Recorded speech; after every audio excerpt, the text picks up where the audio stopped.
So guys, we're here at the National Cacao Congress 2024, and you know what?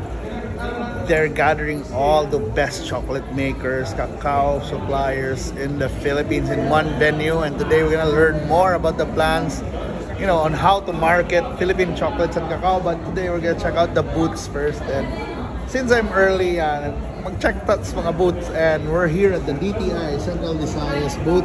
So we're gonna check out some of the products featured, chocolate products from the Visayas, Central Visayas basically. So tanaw na to, unsa ilang mga brands? Like Manu, Rossi, 100% pure tablia. We have of course Argao ni ang gilang, diba? Nag-packaging ng gilang. Then we have of course other products like Chocomanga, sugar-free chocolate from Daysons.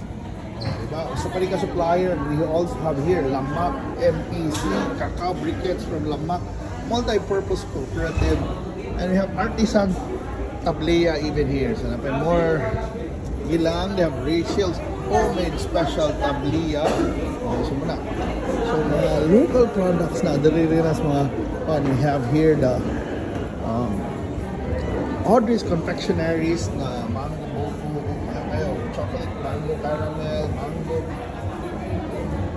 more mango product, chocolate products.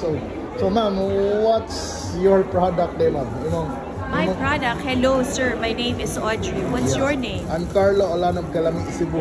So, Delamix? Calami, Cebu. Calami, Cebu. Wow, tama-tama kayo. Kanin akong products, lami kaay. So diin manigigan ang imong chocolates, ma'am? This is actually made also in the Philippines. Everything is made in the Philippines. The chocolate, the dried mango, and the caramel. Nice. So this is the only dried mango coated in salted caramel and chocolate. Oh yes, nakatilaw na ko ni. Nakatilaw na ka? Mga nagday nag-sampling sa una hayamat ya.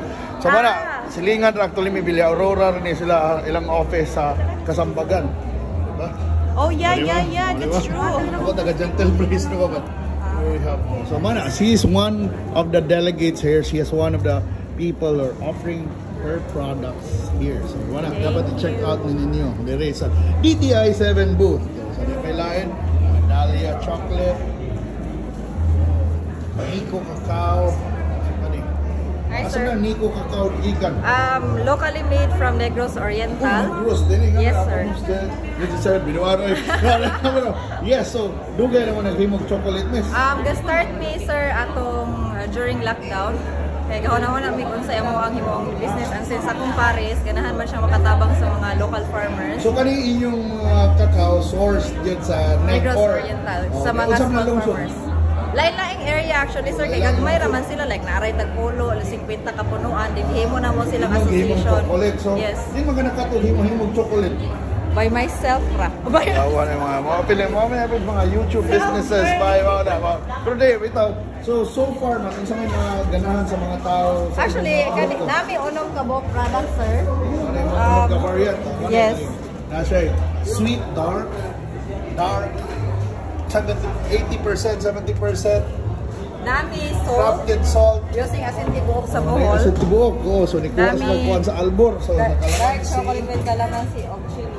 Oh, so sa imo pa kung yung paborito niya? Ako favorite, sir, kaning with salt.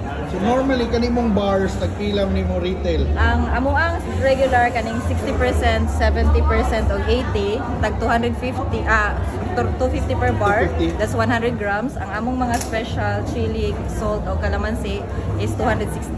So asa na mapalit? Naana meron sa kasagaran sa Dumaguete, namin sa Pinspark Gallery, sa tindahan dito, malls, Plaza, Hypermart, og naana pod mi karon sa ICM Bohol, Island City Mall. Sa Cebu, wala pa, hopefully, bago pa pod mi na FDA, sir, so bago pa pod mi naka farm. Dili so muna ba check out DTI 7's booth dire, one of the booths dire na daghan mo mapilian, some amazing chocolate creations, dapat tong Carson Hills dito, napani kang Audrey, di ba? So, ikaw sir, taga man ka? Mindanao. Asa man mong chocolate eh? Sorry. Wala pa sa may pangko, apa-apa. Papaw ka dum-dum. Local farmer from local Mindanao. farmer din. Unsa man lungsod sir? Minsalit, sa Pangasinan. Oh, 10 ka daysol. So, imo kakao supplier ka. Kakao. Sa kailan man ka hektarya mo 3,000 trees of cacao. Binawag 3,000 hectares, kuyawan.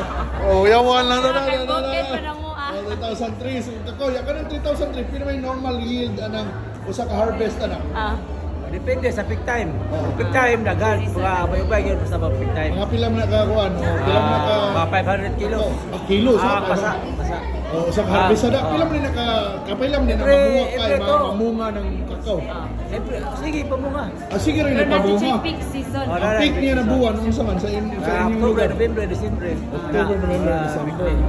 Karong bulang, nagbulak pa rin, pero nagya po yung harvest. Nagi po panagisa pero kana yung end of the year gid na normally. Maayo. So muna, suportahan natin itong mga cacao farmers ko. Di ba? Bisita nyo din sa Cacao Congress, by the way. Nasa imong page, sir.